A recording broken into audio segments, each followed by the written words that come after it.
This is Deep Night Whispers. Tonight, we open a file that should have rotted quietly under a farmhouse floor. Instead, it kept coming back, like something buried alive. They found the bones by accident. Not in a graveyard, not in the woods, under the kitchen. The house was already ruined by then. Smoke-stained walls, roof half collapsed, ash still clinging to the beams, as if the fire had only just decided to rest. A few men from town went up to what was left of the Elbridge property to see whether anything could be salvaged. Iron, tools, perhaps a stove that hadn't cracked in the heat. One of them put his boot through a plank in the kitchen floor. When they pulled it up, they saw white. Not stone, not animal. Human. Small bones and larger ones mixed with dirt. A jaw, a length of spine, not arranged, not buried with care. Just packed into the earth under where meals had been cooked for years. The town doctor was called. He went in once, knelt by the broken floor, stared for a long time in the dark. He came back out and refused to cross the threshold again. Behind the house, the few surviving headstones told the rest of the story in a way that made the preacher leave town and never return. 2 names repeated, same first name, same last name, one marked wife, the other mother. The county records from that year were quietly corrected after that visit. Pages went missing. Birth dates were shifted. The census line blurred. On paper, the ridge became a place where nothing much had happened. But one document survived the editing. One birth certificate they either missed or couldn't quite bring themselves to destroy. It carried a single name. Jacob Elbridge. There are parts of the country where you can feel how old the blood is. Places where families don't spread outward. They curve back in on themselves, like rivers doubling around a bend. Western Appalachia is one of those places. Hollows that never see a highway, farmhouses that pass from one generation to the next without ever touching a realtor's hands. But Jacob's story did not begin with poverty. It began with obsession. He was born in the winter of 1869, in a cabin cut deep into the Blue Ridge, far enough from town that snow could fall for days before anyone realized they were buried up there. His father is listed on that remaining certificate as unknown. His mother, Sarah Elbridge, was 31, unmarried, reclusive. The townspeople had a name for her. That strange girl with the dollhouse voice. She rarely came down off the ridge. When she did, she moved softly, like someone practicing walking in a borrowed body. People watched the way her eyes lingered too long on faces, as if she were memorizing features instead of recognizing them. And they noticed something else. She always bought double. 2 sacks of flour when she only needed 1. 2 measures of salt. 2 strips of cloth. Always enough for herself and someone else. No one had ever seen the boy, but he was real. And more than real, he was being prepared. Neighbors would later admit, anonymously, that they heard things from that ridge at night. Not drunken singing, not animals. Chanting. A rhythm of words they couldn't make out, repeating over and over until the hair on their arms stood up. Sometimes it broke into laughter, sometimes into sobbing. The detail that most of them tried not to remember was this. The laughter always sounded like 2 voices speaking at once. Not a man and a woman singing together, but the same pitch layered over itself. 1 male, 1 female, like someone teaching another person to copy their sound perfectly. Jacob wasn't raised like a child. He was raised like a mirror. By 15, he was 6 feet tall, white as unpainted bone, with hands that looked too careful for farm work. He never came down to town, never stood in a church, never sat in a schoolroom. Sarah came for both of them, and when she did, she carried something new. A ring. Small, handmade, carved from the same tree line that wrapped around their homestead. The original sits now in a small museum collection, catalogued under regional folk objects. The inscription inside is short and wrong, in a way that makes people read it twice. To my life, from your birth. Not a gift from a mother to a son, a gift from a wife. By 1890, the census caught up to what the town already suspected, but didn't say. Head of household, Jacob Elbridge, age 21. Occupation, farmer. No wife listed. No siblings. Just one other person in the house. S. Elbridge, age 52. Relationship, unknown. No category offered for what she was. No space on the line for mother. And something else. That same year, surveyors noticed the Elbridge land growing. 4 neighboring families, people who had been on those slopes for generations, sold their parcels in quick succession. All went for far less than they were worth. None of the families stayed in the county long enough for rumors to catch up to them.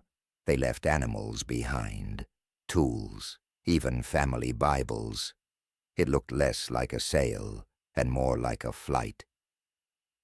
No one wrote down why. That was the year Jacob and Sarah began building what the valley would come to call, in a mix of mockery and fear, the house with no rooms. It was not a house in any ordinary sense. From the road, it looked like a cluster of 7 separate cabins scattered along the ridge. But if you got close enough, closer than the mailman ever wanted to, they were all tied together. Narrow corridors, some barely wide enough for one person, wound between them, turning back on themselves in unnatural angles. Windows existed, but were boarded from the inside. Mirrors were hung where windows should have been. Early visitors, before the gate was locked for good, said there were corridors where you could walk for several minutes without ever seeing a true wall. Only your reflection in warped glass, multiplied and distorted until you couldn't tell if you were alone. The mail carrier refused to deliver anything past the fence after his second trip. He came back pale and sweating, insisting that the trees around the property didn't grow right. Too many branches leaning inward, as if the woods were curling toward whatever sat at the center. He asked to be reassigned. He was. Locals gave the place a new name. The Womb. Not a home that nurtures life, but something that folds in on itself, making a circle out of blood and wood and walls. Around that time, Jacob began appearing at the edge of town, always at the edge. Never crossing the invisible line where people lived. He wore a black coat, even in warm weather. He never wore shoes. Children said he walked the boundary like a dog circling a property, head tilted, looking at houses he had no intention of visiting. He stared without blinking. One boy swore Jacob smelled like perfume, not his own. Hers. By that fall, Sarah stopped coming to town entirely. No more trips to the store, no more quiet presence in the back of the church on holidays. But Jacob began speaking about my beloved. He used the phrase casually, as if everyone knew who he meant. In letters that survived the fire, in scraps of a journal recovered from the ash, He wrote about her as if she were alive in two separate ways at once, one above ground, one below. Sometimes he called her his mother, sometimes he called her his wife. Over and over, he called her his other half. One entry that archivists copied out carefully reads, "She is before me and within me. Her touch makes me pure. Her name is my name." He signed it, not Jacob, but simply Elbridge. No first name, just the bloodline. In 1892, a local physician, Dr. Walter Griggs, received a letter. Thick paper, perfect cursive, ink the color of dried blood. The seal was what made him hesitate. Wax impressed not with a family crest, not with a symbol of faith, but with what looked very much like a small human tooth. No sender listed. No return address. Just a request. Your presence is required on the Elbridge property, a matter of health and purity. Griggs had heard the stories. Everyone had. But he was a man of science, they said, a rational mind. He told several people in town that he was going up there to put rumors to rest. He never did. His notes were found after his death, in a private folder separate from his medical cases. Sparse, choppy, a little like someone trying not to write too much because writing makes something real. He described an upstairs room filled with dolls, not porcelain, not cloth. Things made from animal bones and dry corn husks, wrapped in scraps of lace. Dozens of them, hundreds. All of them arranged on shelves and hanging from the ceiling, all with the same carved face. Sarah's. He wrote about hallways that were narrower than they had any reason to be, lined with portraits in mismatched frames. The same two people, again and again, first as a teenage girl and a baby in her arms, then as a woman in her 30s beside a young man, then older, faces harder, eyes identical. In the final portrait, they stood together in formal pose. Husband and wife, Sarah and Jacob. Their mouths sewn shut with thread. The real fracture in him came when he went below. The house had once had a root cellar, a simple dugout where potatoes and jars could keep cool. That space had been extended. The walls, he wrote, were not just dirt but packed, hardened, scorched, as if fire had licked them many times. At the very end of the passage was a cramped room, not quite a chapel, not quite a tomb, something in between, a crude altar, a bed frame built from mismatched wood. On it lay skeletal remains dressed in decaying lace, veil still clinging to a skull, hands folded over what had once been flowers and was now only dust. Above the bed, on the low ceiling, someone had painted a phrase in long, uneven strokes. Griggs believed the substance was dried blood. The bride returns when the sun is ready. He did not finish the examination. He ran. He never went back up the ridge. He never spoke about it publicly.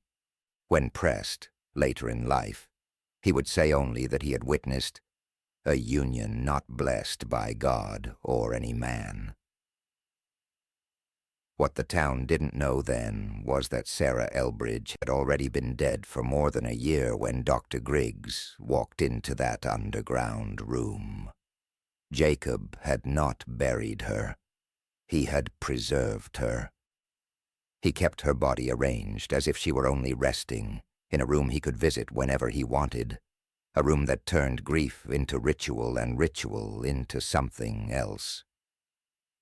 Above ground, the stories multiplied. By the late 1890s, Jacob had become a rumor you could feel walking behind you in the woods. People spoke of chanting heard through trees with no wind, a pale figure, walking in slow circles just beyond the last fence post at dusk. The unsettling belief, rarely said aloud, that the Elbridge line had broken some law that wasn't written down, one older than the county, older than the church. In 1898, everything changed. A fire started on the ridge. No one remembered lightning that night. The soil in that season was wet, stubborn, slow to burn. But when the glow appeared around the Elbridge house, it spread too fast, climbing the 7 connected structures like the building itself had been waiting for an excuse. By the time neighbors reached the property, the shape of the house was gone. It hadn't simply burned away. It had collapsed into itself. The womb had folded shut. In the ruins, they found 3 bodies. The first was Jacob. There was no doubt. His spine was twisted into a final unnatural curve, arms crossed tightly over his chest. His teeth, in death as in life, had been filed down to points. Around his neck, charring but still visible, was a rope of braided hair. Sarah's. The second body they found in the space below, on the same bed Dr. Griggs had described. Sarah herself, or what remained of her, lying as she had been before, only now blackened at the edges by heat. Her skin had been treated with something that hardened it, mummified it. Her eye sockets were covered with small white stones. One hand rested on a Bible. The other gripped a lock of hair, the color of Jacob's. The third body did not fit. Smaller than an adult, larger than a child, limbs the wrong proportion, as if the body had grown up in ways the bones couldn't quite follow. The face was impossible to reconstruct. The fire had taken most of it, but what was left was wrong. Angles collapsed inward, features sliding toward the center.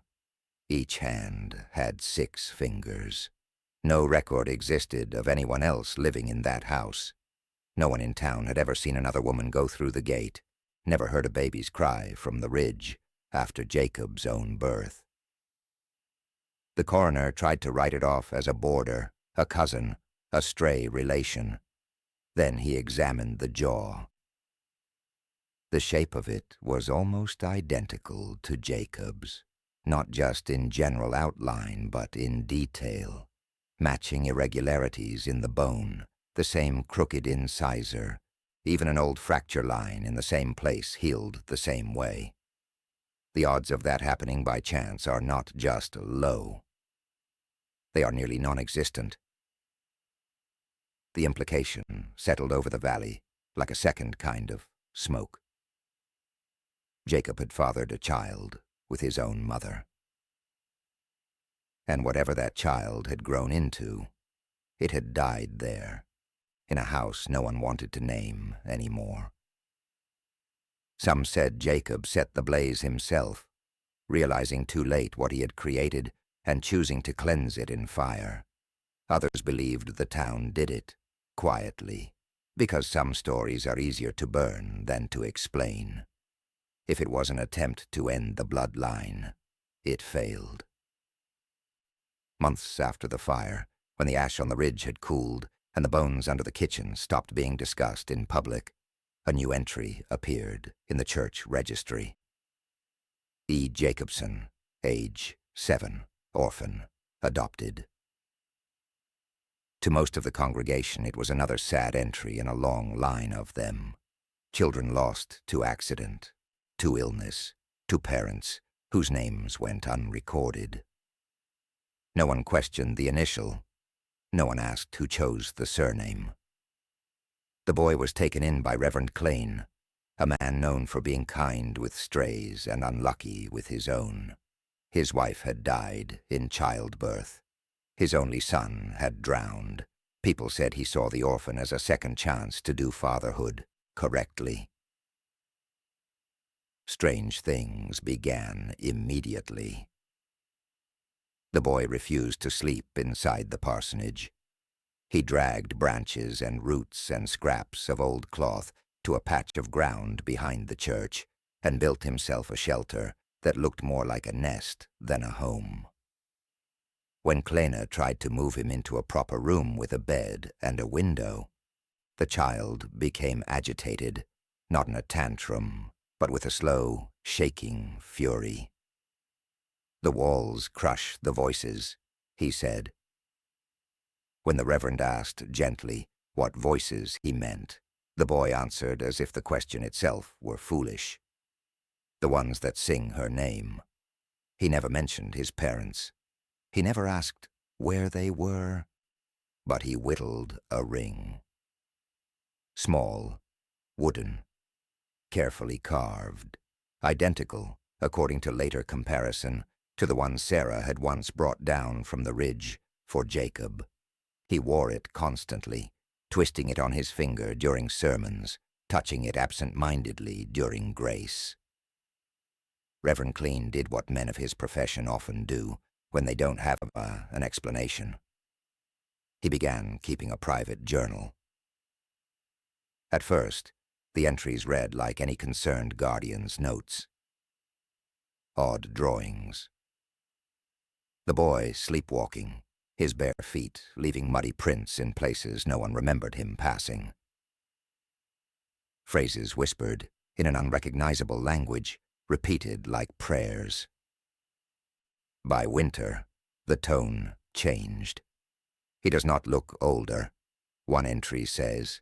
Not truly. His height is the same, but sometimes his face, it shifts. In one moment he seems like a child. In the next, something about his expression belongs to a much older man. When he smiles, I see lines in his eyes that were never earned by years. Clena wrote that sometimes, when the boy spoke, he heard more than one voice. Not an echo, not a stutter. Two voices layered together, high and low, male and female, speaking the same word with the same timing, as if two throats shared one thought. The boy started calling the Reverend Father, with a tone that did not sound like gratitude. Not father, as in a child begging for protection. Father, as in someone humoring a title that meant nothing compared to what he had already known. During a storm that shook the windows and rattled the old church bell, Reverend Clean woke to a presence by his bed. The boy stood there, soaked through as if he'd been standing outside in the rain for hours, though the floorboards beneath him were dry. He was smiling. In his hand was a small charred scrap of paper. Only a few words were still legible on it, as if the fire that had stripped them out of the house on the ridge had decided to leave a message intact. The bride returns when the sun is ready. 3 days later, the parsonage burned down. The fire started at night and moved quietly. Neighbors noticed the glow too late. By the time they reached the house, the roof had caved in. The church itself stood untouched. Only the small dwelling behind it was reduced to black ribs and ash. They found Reverend Clan in the cellar. His body was positioned carefully, almost ceremonially, eyes covered, hands folded, mouth stitched shut. Exactly like Sarah had been kept beneath the Elbridge house. The boy was gone. No footprints in the wet soil. No sign of a struggle. No body. Only one thing remained behind from him. A sentence scratched into the rough wood of the shelter he'd built behind the church, letters carved over and over until they dug deep. She came back, not as before, but as fire, and she took me in her arms. The town did what small towns do when the horror starts to resemble something familiar. They changed the subject. The ridge where the Elbridge house had stood became the burned place. Children were taught not to ask why. The church records that had listed E. Jacobson were destroyed in a flood that ruined only that drawer and no others. On paper, the bloodline disappeared, but erasing a name from a ledger does not kill what created it. It only sends it underground, where it waits. And in the next part, we'll follow what grew there, into wells that weren't wells, a room full of mirrors under the earth, and a pattern of vanished men who all walked up the same ridge and never came back. What the town buried was not the truth. What they buried was the embarrassment of having lived beside it. But the ground did not keep the story still. By the early 1900s, the ridge had earned a reputation that no one wanted to put on a map. Livestock refused to graze near the tree line. Hunters took wide paths around it even when deer were scarce. And every few years a stranger, always a man, would wander toward that slope and never be seen again. Their disappearances were blamed on weather, on wolves, on the ruggedness of the terrain. People pretended not to notice that none of the missing were local. They were surveyors passing through, men doing tax counts, men selling tools or books or trinkets, outsiders, alone, unconnected. Men the ridge could swallow without consequence. The first documented case came from a land survey in 1903. A young surveyor named Frederick Dunn was hired by the county to map property boundaries after the fire destroyed the old landmarks. He was 23, well-educated, with a habit of writing detailed letters to his sister. His last letter is kept in the county archive, though most people don't know what it contains. His handwriting on that final page shakes where it had always been neat.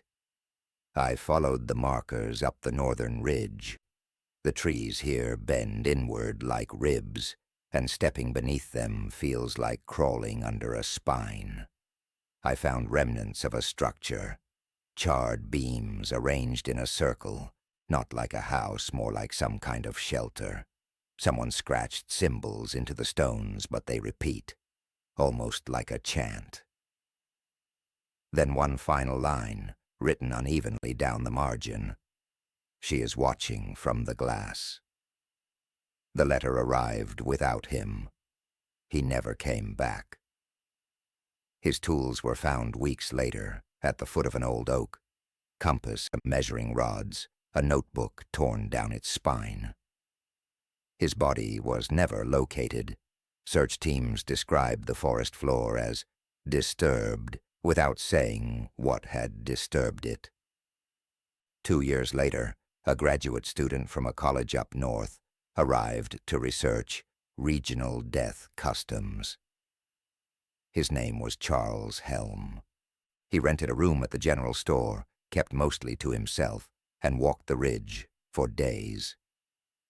On his last recorded visit, someone saw him standing perfectly still outside the burned property line, staring upward at nothing visible.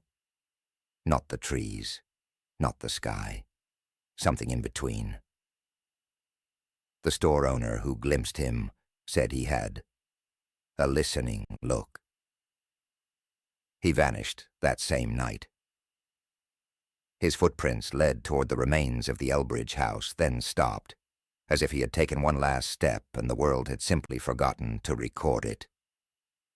His backpack appeared later. It had been placed neatly, almost politely, against a rock. Inside was a sketchbook. Most of it was mud-stained and unreadable, but 3 drawings survived. All 3 depicted a woman's face. Not beautiful, not monstrous, just wrong. The eyes were set too far apart, the jaw too narrow. The hair falling in strands that resembled roots pulled from the earth. And in the margin of the last page, in small writing, not her, something wearing her. The county coroner recorded the disappearance as "no body recovered," another blank in the ledger. But by the 1920s, something more disturbing surfaced. A retired sheriff, George Wilkins, began writing a memoir. Most of it was nostalgic rambling, useless for history, but in an unpublished chapter found after his death, he described a set of bones unearthed during flooding near the ridge. The skeleton was twisted. He wrote that the rib cage appeared grown unevenly, as if the left and right halves had not agreed on what shape a human was supposed to be. The skull was elongated, the jaw malformed, drooping to one side. He wrote it, reminded him of the third body found in the remains of the Elbridge house, the child, as some called it, though no one could say what kind of child looked like that. Wilkins claimed the bones were quietly reburied in an unmarked grave behind the church. No one will say which church or where that grave now lies. The town's silence grew with each discovery. Questions became dangerous. Then, in 1931, the ridge burned again. Not a wildfire, not lightning. A controlled burn ordered by the county, a way to clear the undergrowth. The men who performed it refused to go farther than the first row of trees. They claimed the ground felt soft beneath their boots, like walking over something hollow. They set the fire from a distance. The flames did not spread normally. They moved in a circle, forming a ring around the old Elbridge foundation, leaving the center untouched. A perfect womb of untouched soil. One of the men described hearing a humming under the crackling wood, low, rhythmic, almost like a lullaby. Another claimed he heard a child laughing from somewhere inside the smoke. Both men retracted their statements later. Fear is easier to forget than explain. For decades, nothing grew on that soil. No grass, no moss, not even weeds. The trees surrounding it leaned inward, but the circle remained sterile, like a mouth refusing to close. In 1954, a road crew widening the old trail up the ridge struck something metallic beneath the dirt. They thought it was a pipe. It wasn't. It was a door. An iron hatch, rusted but intact, with no handle on the outside. When they pried it open, a draft of cold air escaped, a smell of earth long sealed, mixed with something sweet and decayed. One worker climbed down the narrow steps with a lantern. He returned quickly, pale, shaking. He refused to speak to anyone for hours. Later, in a bar, after 3 drinks, he whispered to a co-worker. It wasn't empty down there. The walls were mirrors, not glass, metal polished like glass. But the reflections... He stopped, trembling. He couldn't finish the sentence. Only one more line left his mouth that night, repeated over and over with increasing panic. They weren't ours. The county sealed the hatch again, poured concrete over it, built a drainage ditch, diverting water away from the site so no more erosion would expose what lay below. The official report called the structure an unrelated root cellar. But people close to the workers knew the truth. The cellar hadn't been built by any farmer. It had been built by the family who lived there, and the mirrors they installed were not meant to reflect light. They were meant to reflect form. Because by then, the valley had realized something important. Sarah Elbridge had died in 1891. But her face had not. It kept appearing, sometimes in windows of abandoned cabins, sometimes in dirty water, sometimes in stories told by men with too much to drink and too little sleep. A face that didn't age. A face that didn't blink. A face already dead. One that was not always aligned correctly with the rest of the features.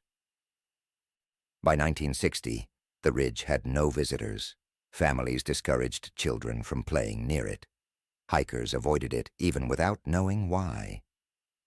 But history doesn't stay still. And the Elbridge line, sick, fused, and abandoned, did not end with the fire. It went somewhere else, into someone else. You can bury a house. You can change a surname. You can burn what's left of a life. But a bloodline that believes it can correct itself through repetition will try again. ChatGPT said, Part 3. No titles, no sound effects. Cold, documentary horror, slow, clinical, inevitable. By the time the last descendant returned to the ridge, the story of the Elbridges had stretched itself thin, passed down as warnings, half-truths, or something closer to folklore than memory. But blood does not forget. It only waits for a body that will listen. His name was Daniel Jacobson. He was not born on the ridge. He did not grow up in West Virginia. He had never heard the name Elbridge until the day his adoptive mother died and a folder of brittle papers was found in the back of her closet. Documents she had never shown him, never mentioned, never intended him to see. Inside the folder were a faded baptism card, an old census record with one line smudged out, a note written in a shaking hand, "Keep him away from the ridge," and in the bottom of the folder, folded into fourths and stained with something brown, a map. The paper was brittle, the ink hand-drawn, but the shape was unmistakable, the 7 connected structures of the Elbridge house, and beneath them, a second drawing, a spiral, leading downward to a room with no name. Daniel was 31. He was a school teacher. He was quiet, rational, introspective. He believed in facts, not curses, which is why he went. He told no one where he was going. He took a weekend bag, a flashlight, and the map. He told himself he only wanted to understand his origins, not the mythology, but the truth. He arrived in the valley on a windy October afternoon. The townspeople noticed him immediately. Strangers always stood out here, but Daniel stood out more. One woman described him as familiar, in a way that made my stomach twist. Another refused to look directly at his face and said, "He had her jaw. Lord help us, he had her jaw." He asked about the ridge. Everyone told him not to go. He went anyway. The path wasn't marked, but his feet seemed to know where to step. He followed a line of trees bent inward like ribs. He followed a trail that was more absence than path. He followed instincts that felt too old to belong to him. When he reached the clearing, he stopped.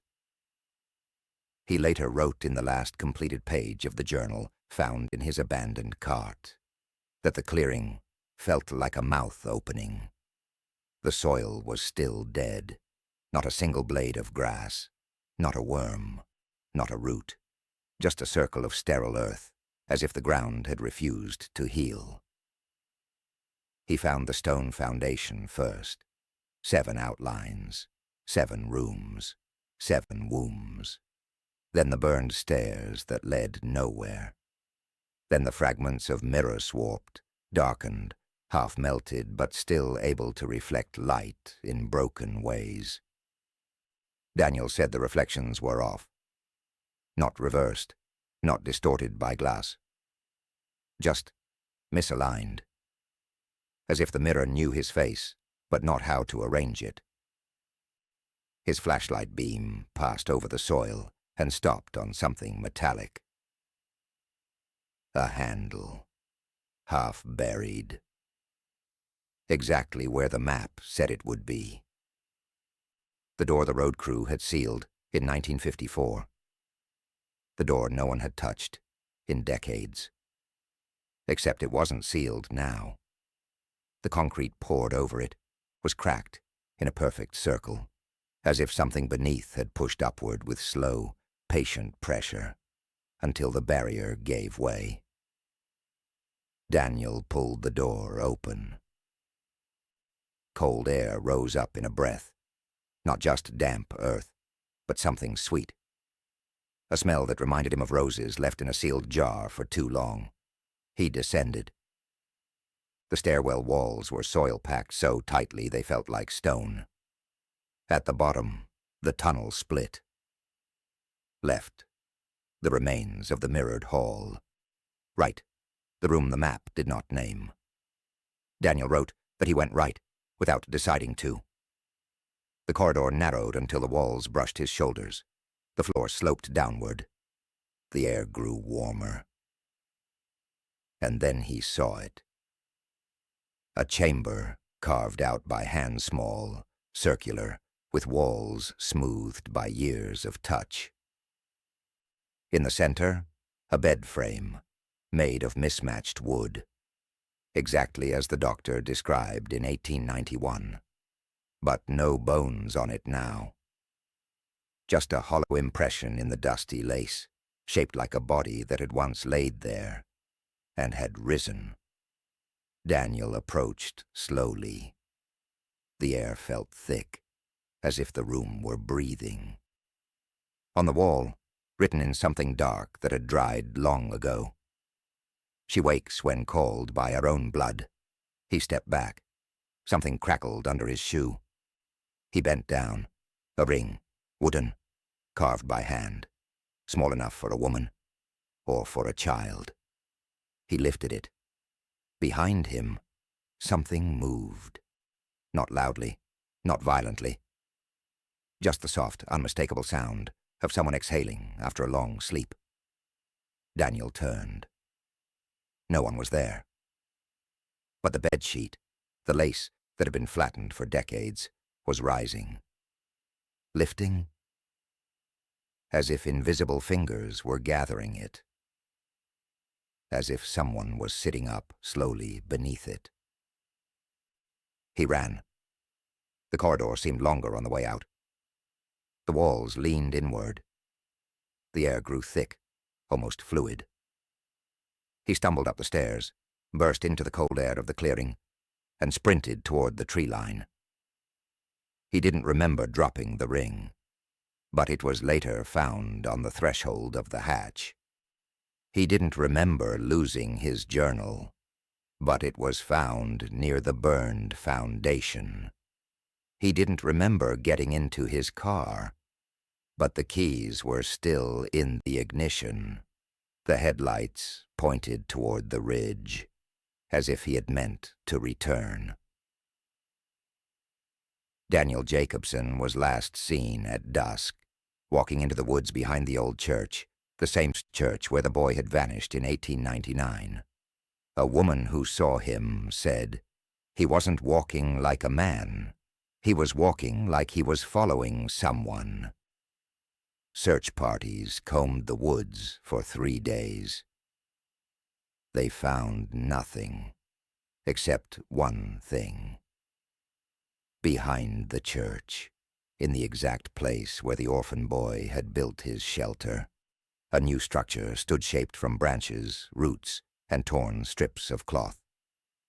Inside it, carved into the wood, were 5 words. Blood returns to the womb. Daniel Jacobson was never found. But weeks later, people began reporting. A pale figure, walking the ridge at night barefoot, silent, moving in slow circles. Sometimes its face looked like a man, sometimes like a woman, sometimes like both. Daniel Jacobson's disappearance should have been the end of it. A final name erased. A final shadow swallowed by the ridge. But bloodlines do not end because a body vanishes. They fracture. They redistribute. They seek in new vessels. Daniel had left behind one thing nearly everyone overlooked: a storage unit. Rented under a false name. Paid a year in advance. Locked from the outside, but with a smell that began to seep into the hallway, earth, mildew, and something faintly sweet. When authorities finally opened it, they found no luggage, no furniture, no personal effects, only walls covered from floor to ceiling, in taped photographs, dozens, hundreds, all showing the same stretch of forest on the ridge, at different times of day, different seasons, different decades as snow, fog, rain, bare trees, thick summer canopy.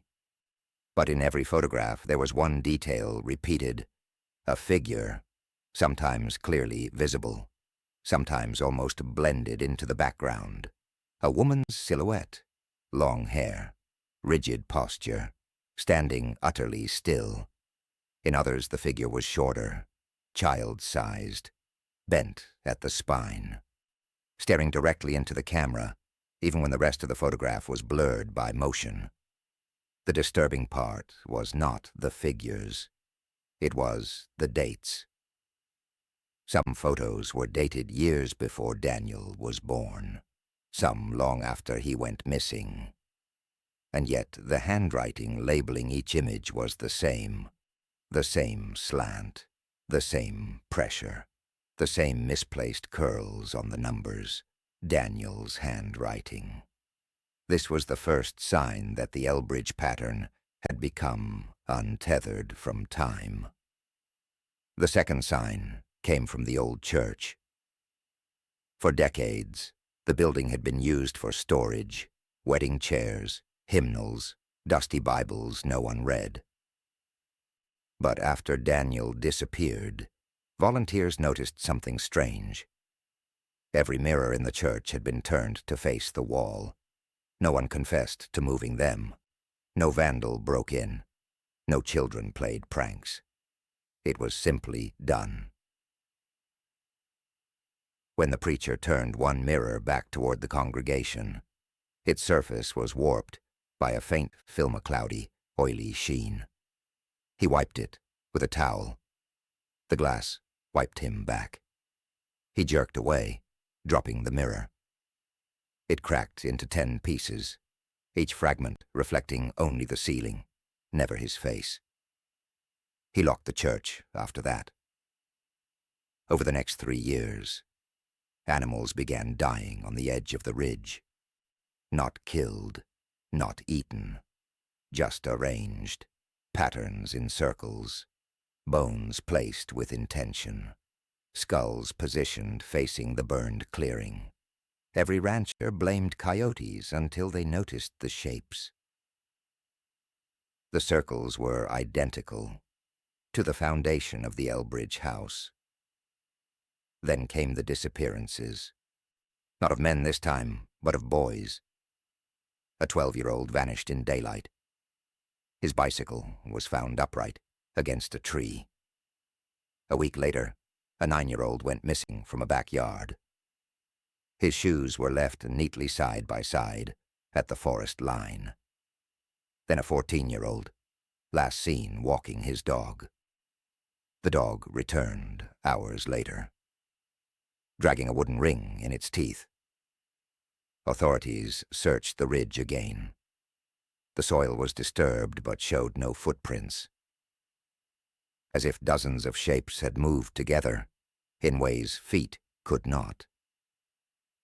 One detail emerged from every interview. Each missing boy had been seen, talking to a stranger in the weeks before. Not a man, not quite a woman. A tall figure in a long coat, barefoot, with hair that moved even when the wind was still. Witnesses disagreed on the face. Some swore it was a young man with hollow cheeks. Others swore it was Daniel Jacobson. Others, a woman with a fixed expression and dead eyes. One old woman insisted it wasn't a face at all. Slick, she said, like wet clay, trying to remember what it used to be. By 1984, the town council finally took action. They enacted an unofficial curfew, closed the road to the ridge, put up private property signs, and hoped the problem would disappear if the land was avoided. It did not. In January of 1987, snow covered the ridge in a clean, empty blanket. The sheriff at the time, James Mallory, noticed something during a patrol. Footprints. Barefoot. Human. Deep enough to show weight. Walking a perfect circle around the burned clearing. But the prints did not lead in or out. They started from nothing and ended in nothing. A ring of steps belonging to no one. Mallory followed them. He walked the circle twice. The air felt wrong-heavy, charged, as if something were preparing to happen. When he returned to his patrol car, his headlights reflected off something in the snow. A small metal object, shaped like a clasp, charred at the edges. Sheriff Mallory recognized it. It was a fragment of the clasp from Sarah Elbridge's bridal veil. An object burned in 1891. Found untouched in fresh snow, as if placed there. Mallory quit the next morning. He left the keys on the desk and never patrolled again. By the 1990s, locals avoided speaking the name Elbridge entirely. Parents told their children to stay away from the ridge because the ground isn't safe. But no one explained why. Then came the sighting. A hiker, lost and dehydrated, wandered near the ridge boundary. She later told investigators, "At first I saw a woman. She was standing between the trees. Then she blinked, and she was a man. Then both at once. Then neither." Her description was consistent with every previous account. Hair moving without wind. Bare feet leaving no tracks. A smile that did not change when the head turned. When pressed to describe the eyes, she said, they looked like they were searching for their reflection, like they were trying on faces. She left the state and refused to return. The last major incident happened in 2003.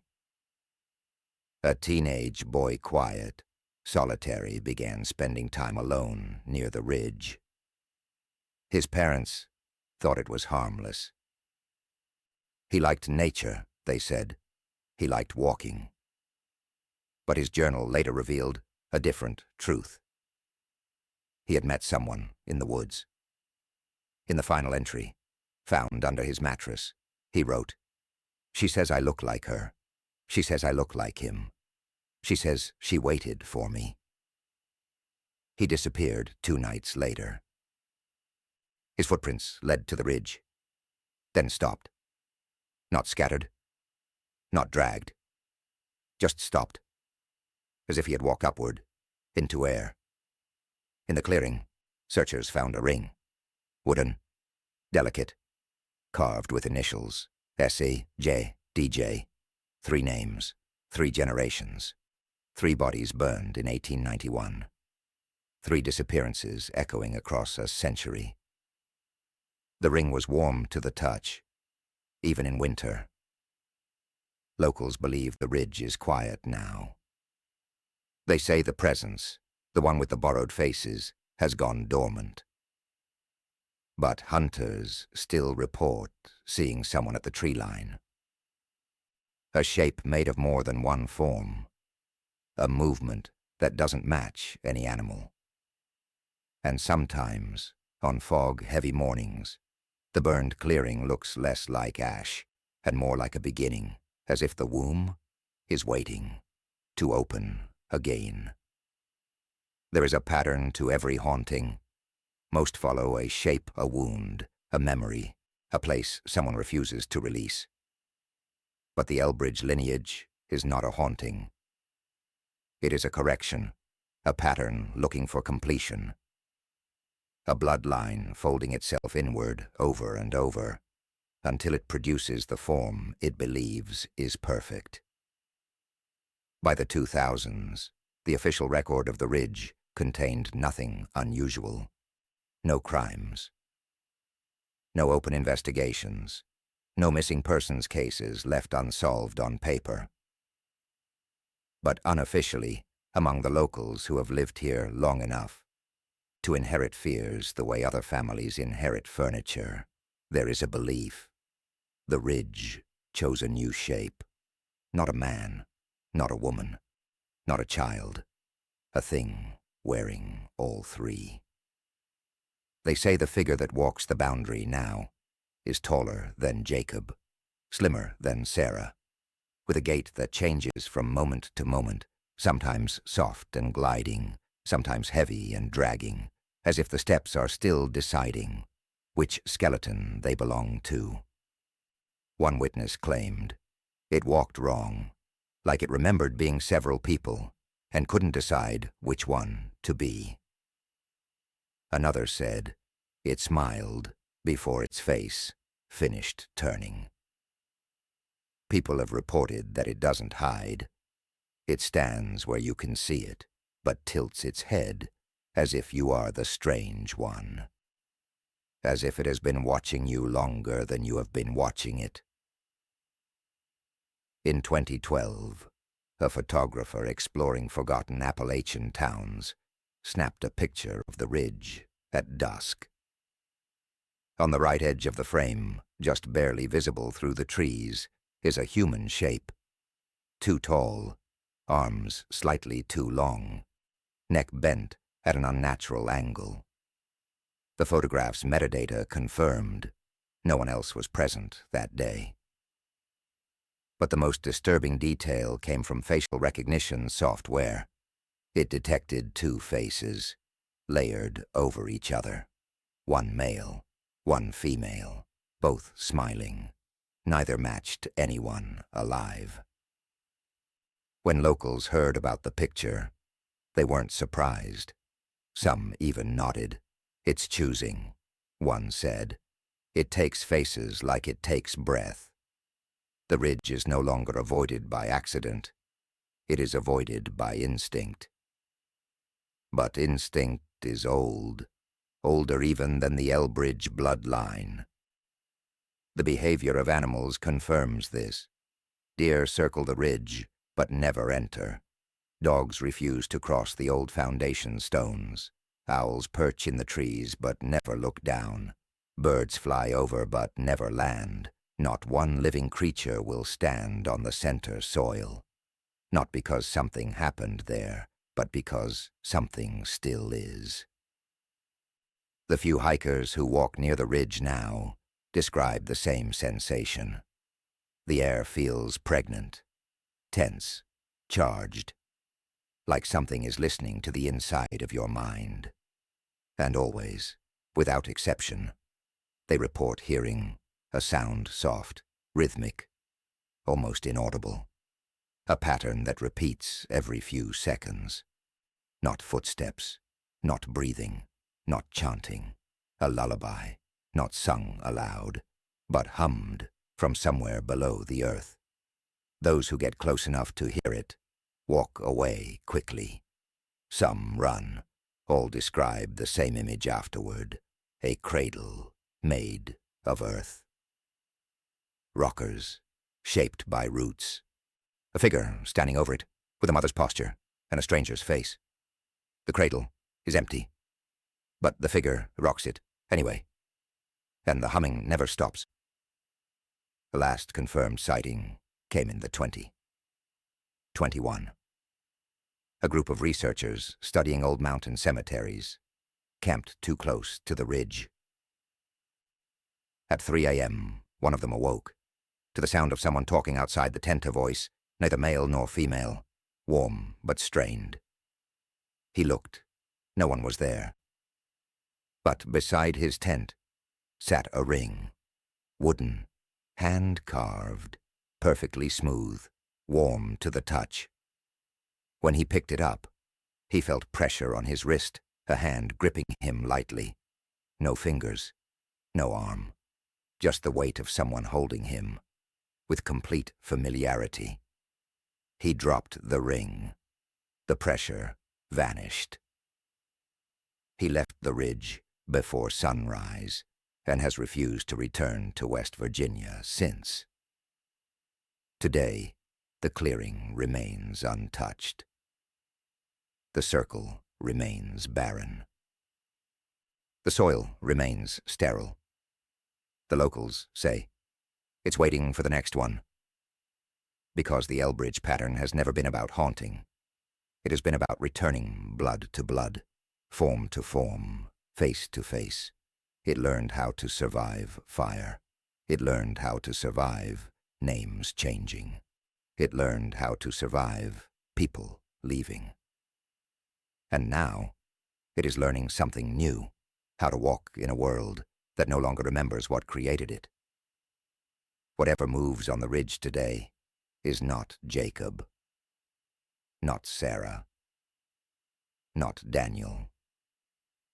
It is the sum of them, a lineage distilled into one shape, a single perfect echo of everything that lived and died in that house. A child of repetition, a child of mirrors, a child of the womb that never closed. And if you stand at the tree line long enough, you might see it standing there, staring back, waiting, recognizing you before you recognize yourself. Because some stories do not fade, they only change shape. Some bloodlines do not die, they only choose new flesh. And some ghosts are not ghosts at all, but families that learned how to continue. Even when every living trace of them should have burned away centuries ago, the ridge remembers, and it is waiting